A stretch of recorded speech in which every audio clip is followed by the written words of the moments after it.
السلام عليكم ورحمة الله وبركاته. أعوذ بالله من الشيطان الرجيم. بسم الله الرحمن الرحيم. الحمد لله رب العالمين. اللهم صل على محمد وعلى آل محمد. اما بعد. یو سړی دی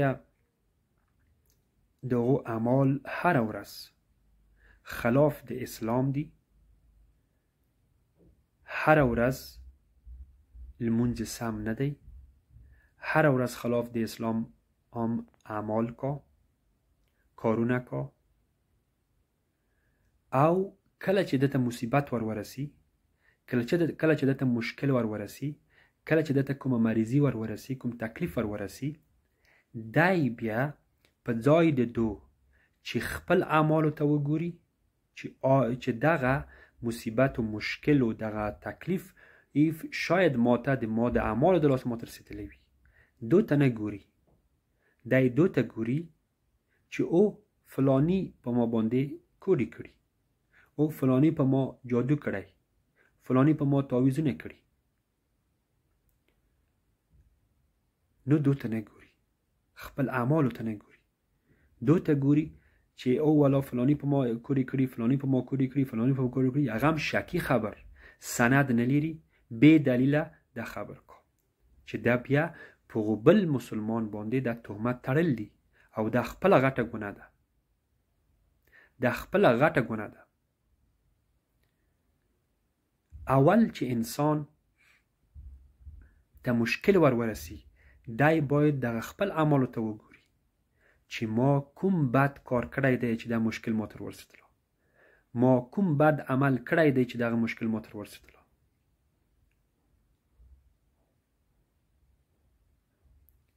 نو موږ تاسو باید خپل اعمالو ته متوجه اوسو. سړی 15 وخت لمونځ نه کا، په 15 وخت لمونځ باندې کلک نه دی، په جمع لمونځ نه کا، کله یې کا کله یې نه کا، کله یې په وخت کا کله یې ناوخته کا، فکر په لمانځه کې نه وي، لمونځ سم نه کا، لمونځ تیز کا، د ګیزو د مازدیګر ګیزو د ماښام ذکرونه نه لري، نه ویایي او نه مو غواړي چې زده یې کا، خپل دین نه غواړي چې زده کا، چې خپل اسلام نه غواړي چې زده کا، اصلا په کیسه کې نه دی،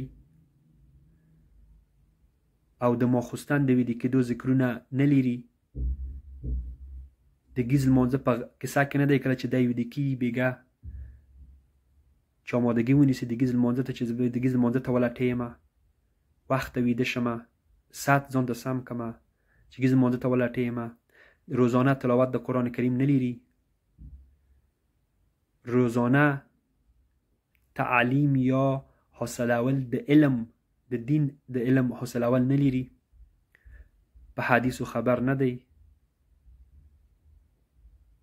او بیا چې کله مصیبت ورورسی، او بیا چې کله مشکل ورورسی، بیا خلکو باندې تهمت تیړي چې والا فلانی په ما کوډی کړي، فلانی په ما کوډی کړي، فلانی په ما کوډی کړي، یا فلانی په ما جادو کړی، فلانی په ما جادو کړی، فلانی په ما جادو کړی.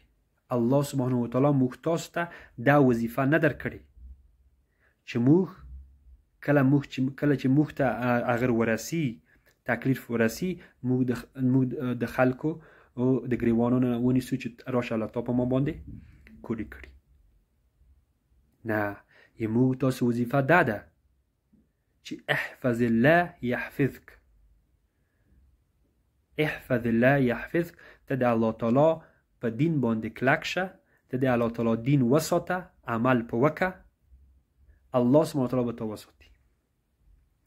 موږ تاسو وظیفه دا ده چې موږ تاسو باید د الله او د رسول په خبر باندې عمل وکړو.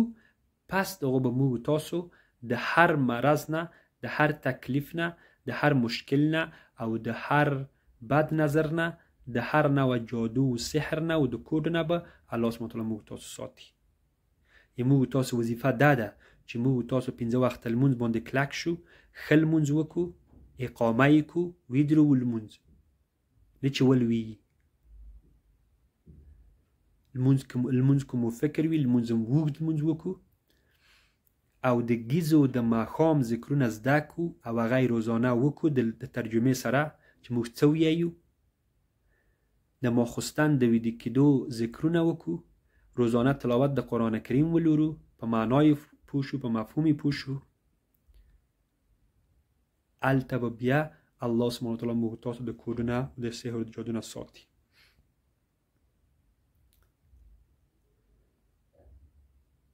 نو دا یې موږ تاسو وظیفه ده چې دا باید موږ تاسو وکړو.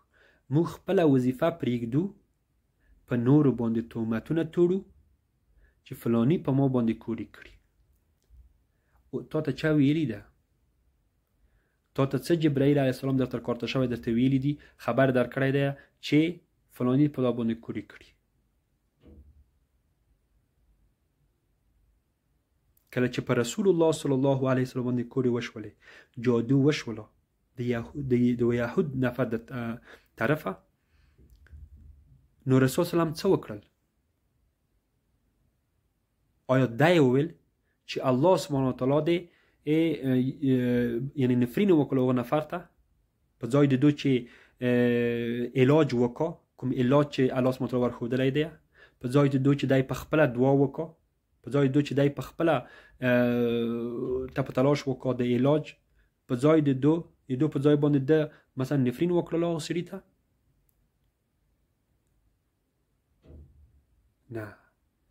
رسول الله صلی الله علیه وسلم باندې چې کله جادو وشوله، رسول الله صلی الله علیه وسلم سوره فلق او سوره ناس به یې ډېر ویل او په ځان به یې چوف کوله، یا به یې تنها ډېر ویل، یا به یې په لاس چوف کول او د لاس به یې په ځان باندې کش کول. سوره فلق او سوره ناس. او بل د عایشه رضی الله عنها نه حدیث دی چې رسول الله عایشه رضی الله عنها وی چې کله چې پر رسول الله صلی الله علیه وسلم باندې جادو شوی و، یوه شپه رسول الله صلی الله علیه وسلم کېناستله او ډېرې دعاې وکړې الله سبحانه وتعالی ته چې الله سبحانه وتعالی دته شفا ورکړو، او الله سبحانه وتعالی دته شفا ورکړله. نو موږ تاسو وظیفه دا ده کله چیرې موږ ته مشکل رسېدلی دی، مصیبت رسېدلی دی، تکلیف رسېدلی دی، شاید یو چا جادو کړی وي، اما هغه کس چې جادو کړی دی هغه موږ تاسو ته نه معلومیږي، او موږ تاسو ته نه معلوم دی، نه دی معلوم چې چا کړی دی. نو وظیفه هم څه شی ده؟ وظیفه هم دا نه ده چې موږ په هر چا باندې تور ولګو، وظیفه هم دا نه ده چې موږ په هر چا باندې تهمت وتړو چې تا په ما جادو کړی. دا خو بیا بله غټه ګناه ده چې تی کې. موږ تاسو وظیفه دا ده چې موږ تاسو په خپله کوشش وکړو د خپل علاج.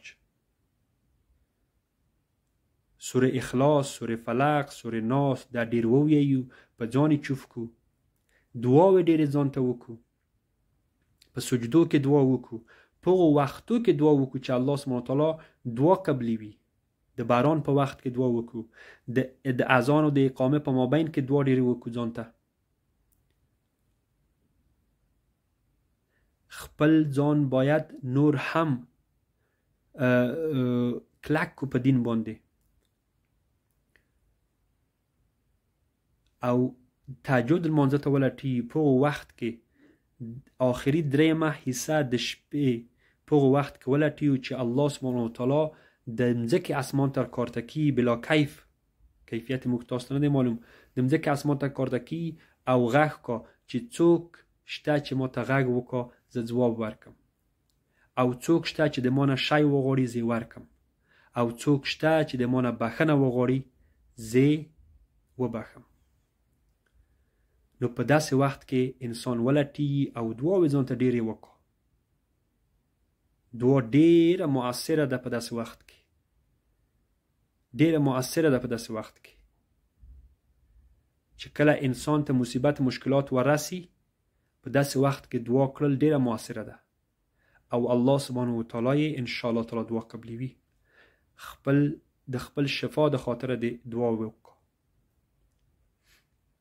د جمعې په ورځ باندې د مازدیګر د لمانځه د وخت نه ته ماښام د لمانځه ته وخته پورې د کینې دعا وکړه. په دغه وخت کې د دعا په هغو سطح کې برابرېږي چې الله سبحانه وتعالی یې دعا قبلوي.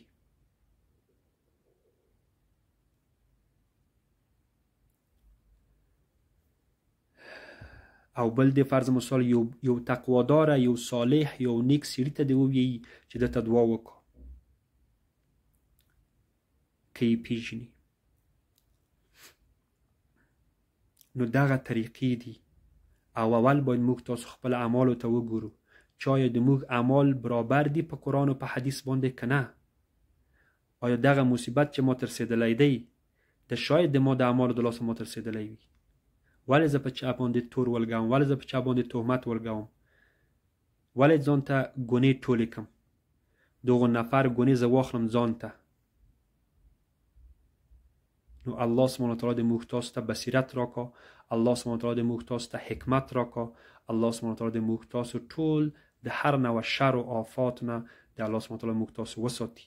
الله سبحانه وتعالی د موږ تاسو ته توفیق راکا چې موږ تاسو په قرآن او حدیث ځان پوه کو او په هغو باندې عمل وکړو. عمل په قرآن او حدیث د نجات سبب ګرځي. عمل په قرآن او حدیث د نجات سبب ګرځي. یو څوک که قرآن کریم د اول نه تا آخره پورې حفظ کا توری په توری باندې حفظ کا او په معنای پوه نشي او عمل ونه لري، عمل د قرآن کریم سره برابر نوي، هغه د نجات سبب نه ګرځي. د نجات سبب عمل دی.